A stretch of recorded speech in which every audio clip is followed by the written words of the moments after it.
So today we've just got talking into the phone. I've got some new pieces here that I've created, and I want to talk about where the theory is coming from. These images hold so much information, and this is what I'm really excited about.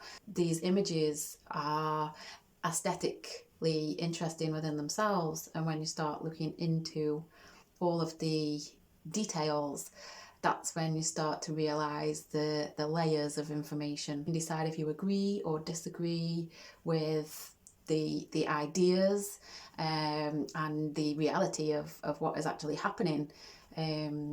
For example, it goes as far as genetic modification of plants to ensure that they are growing the most efficiently.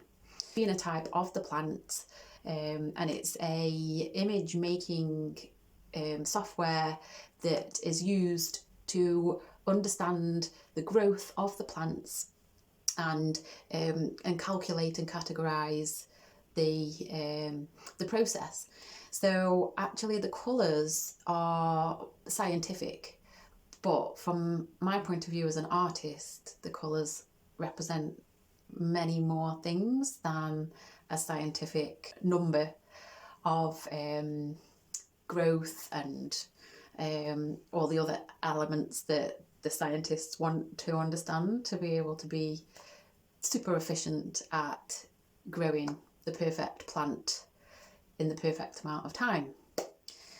So going back, the reason why this all began, other than the fact that I am really, really, truly passionate about the future of humanity and the way that we are going to sustain all of our population growth, and how to actually feed another 2 billion people that are going to arrive on the planet in the next couple of decades. I want to also explain this from a personal perspective of my career history.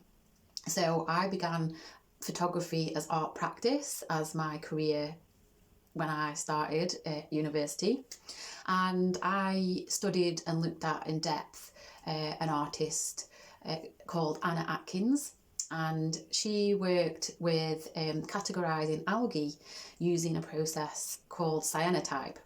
Now, some people don't pronounce it as cyanotype. The process that was used then in the 1800s was absolutely groundbreaking.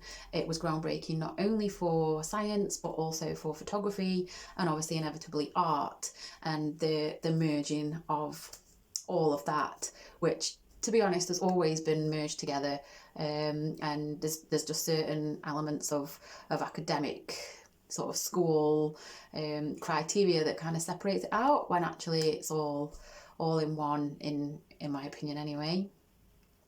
So I'm looking at and working along the lines of thinking about the woman, the artist, the botanist, the scientist, the creative thinker, everything that Anna Atkins was, how that person would be in today's society. Like, what would they be looking at, and what would they be interested in, and what would their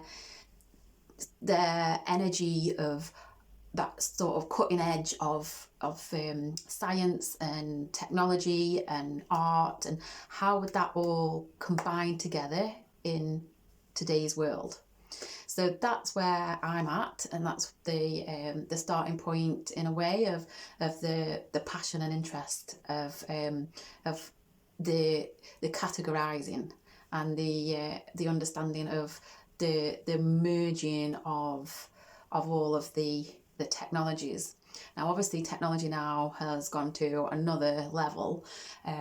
We've got artificial intelligence, which is really, I'm so excited. I've got so much more to come with the artificial intelligence side of art, and the imagery that's coming out of the creations that are being made by artificial intelligence that are actually super, super artistic and aesthetics. The aesthetics of them are, in my opinion, very, very exciting. And so this is one of those elements, although this isn't artificial intelligence, the cusp of how technology now is automated, how the plants can move around the factory greenhouse, but it's like a factory greenhouse, and the way that they can slot into the booth and be photographed from above and then continue on that cycle. So I've been doing a lot of research into all of this and will continue to, and obviously all of the information that is coming from me is subjective in a lot of ways from my understanding and interest. So obviously if you've got anything to add to this, or you would like to contribute, or even if I am not talking exactly as scientifically as I need to be, then please let me know, and we can open up a dialogue.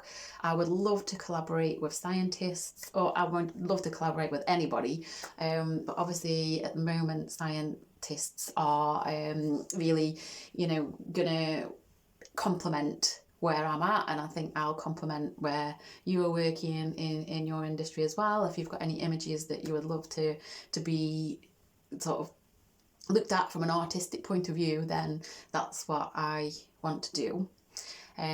So yeah, this is a very good and exciting starting point, and I really am excited about it all, and I just wanted to share these images with you now, and this conversation, open up the dialogue as I've said, and see what comes next.